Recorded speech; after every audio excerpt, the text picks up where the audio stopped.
Greetings chameleon eye and camo cloaks, and welcome to a bootleg Codex Compliant.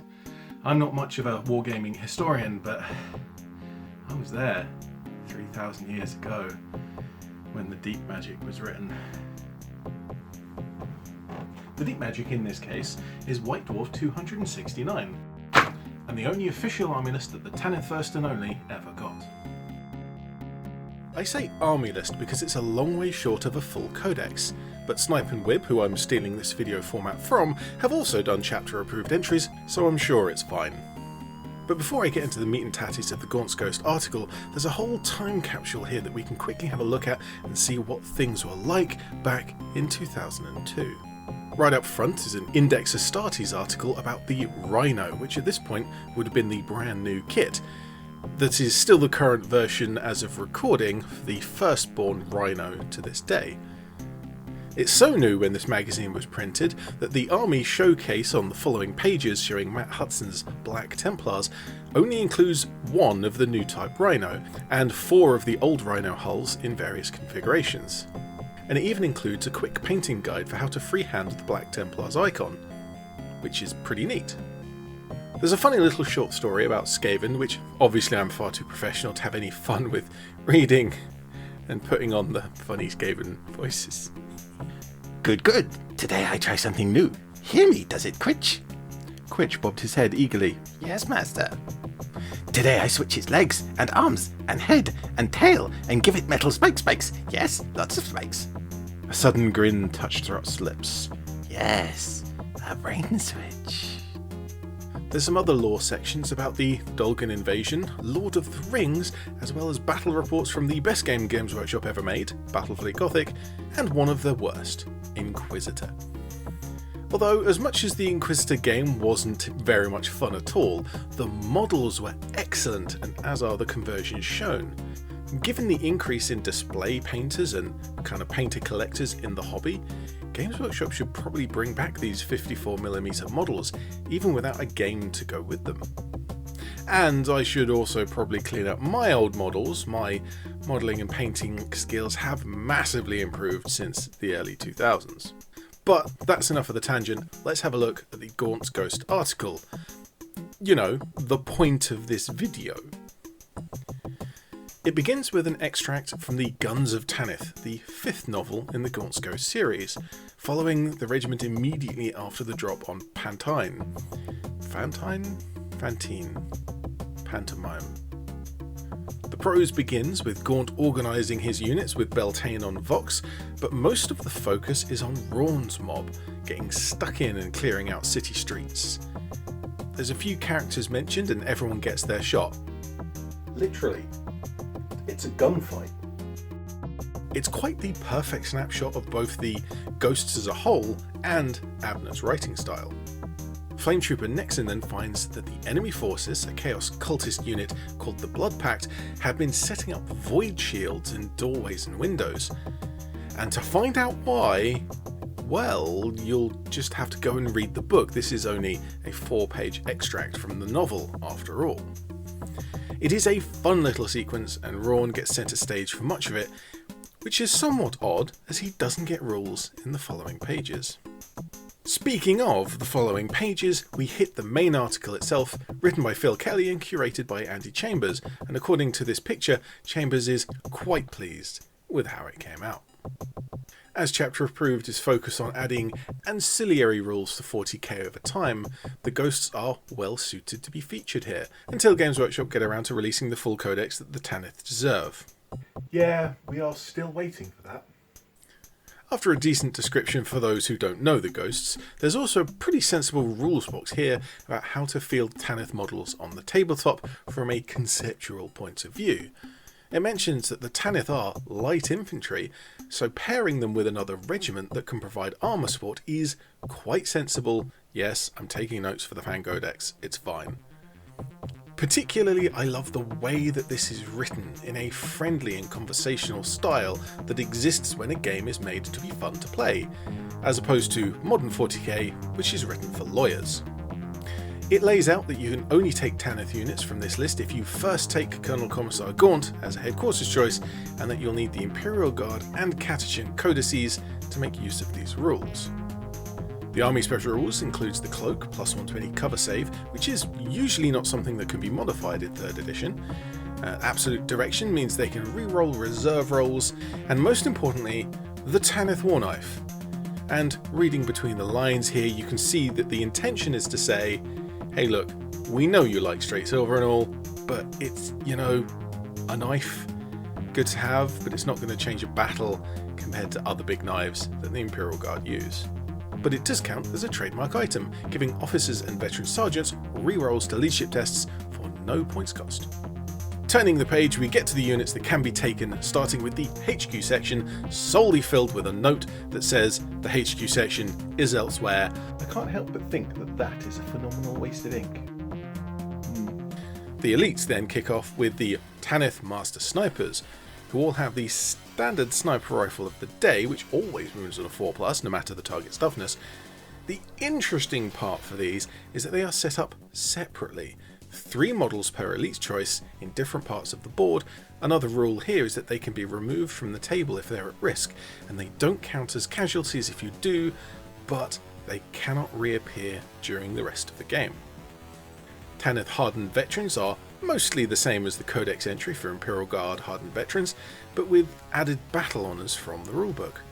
The points costs for each model are increased about 10% to cover that, but all of the weapon options are pretty much the same, although some options like the mortar and the plasma pistol have been removed.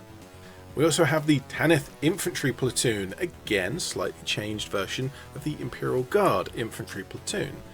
The fun one here is just that it's the Infantry Platoon selector. Either the Tanith or the standard Codex versions are many infantry squads taken as a single troops choice from the selector. And the ability to take 55 models per troops choice means that the Imperial Guard players were obliged to calculate the utter maximum of models and points cost that could be taken in the force organisation chart. It's quite a few. The last section of the article is Gaunt and his command squad, which was newly available at the time, made in metal. And I've done quite a few videos on these particular models in the last couple of years. It specifies that even though each model is a character of sorts, your opponent only scores points for the whole squad being either reduced to half or wiped out, rather than per model. That's a rule that 9th edition needs. Games Workshop, are you taking notes? Gaunt stats are slightly improved over the Codex Colonel, and is somewhat comparable to the special character Yarrick of 3rd edition. Otherwise it's a fairly simple character. He gets 12-inch aura to share his leadership of 10, the Sword of Hieronymo Sondar for an extra strength, and unstoppable urge to get stuck into close combat. Corbeck has the same stats as a Colonel, with the only special rule that he can share his leadership 9 if Gaunt is taken out first. Dorden has Guardsman stats and a las pistol for some crazy reason. He also has a medipack and the extra ability for the squad to ignore the first 2 failed armor saves instead of just the first 1, which is how the medipacks worked in 3rd edition. I do need to mention that las pistol, as Dorden has a special rule that he won't use it, and in the books he doesn't use pistols or any weapons at all. And the las pistol as well was actually moulded onto the model, and I cut it away. From what I understand, this is not a particularly common modification, but you do find them from time to time. Milo up next, again with Guardsman's stats, and the Tanith pipes counting as a slightly modified regimental banner, and if Milo is killed, the entire army is at -1 leadership for the rest of the game, which is pretty savage. He also has the Precognition special rule, so if he and Gaunt are close enough, they can both get a 4+ invulnerable save. But it's okay, he's not a psyker, honest Inquisitor. Finally is good old Mad Larkin, Ballistic Skill 5, which translates to a 2+ in 9th edition, and a bonus rule that if he rolls 5+ to hit, the enemy gets no armor or cover save. He also gets to move and shoot, which heavy weapons pretty much didn't get to do in 3rd edition, and with that, the article just ends. And you get adverts for 40k and all the other Imperial Guard models, like the Catechin models that are so old they must have been replaced by... oh. The article is pretty simple and to the point, and all of the entries will fit nicely into a Guard Codex of 3rd edition. but I can't help but think that a list with just a few more differences to the Guard Codex would be more characterful than what is presented here. But that's why this is a chapter approved and not a full codex. All of the pictures here of the then new metal models released in this issue of White Dwarf, and although I don't know who painted these examples, it has been pointed out to me that it says in the advert for the models that they were designed by Alan and Michael Perry. And yes, I asked in previous videos, while showing this very page, I am just that observant. The models are painted pretty nicely, and I notice this one sniper is a conversion, head swapping Larkin to have a female head, probably representing Banda. Each entry has one of the nice quick descriptions that get you used to each unit, and the characters each have a small quote from the books that they appear in.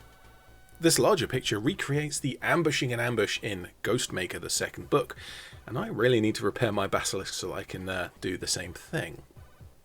And that's one important part of this list, and how 3rd edition and 9th edition are quite different.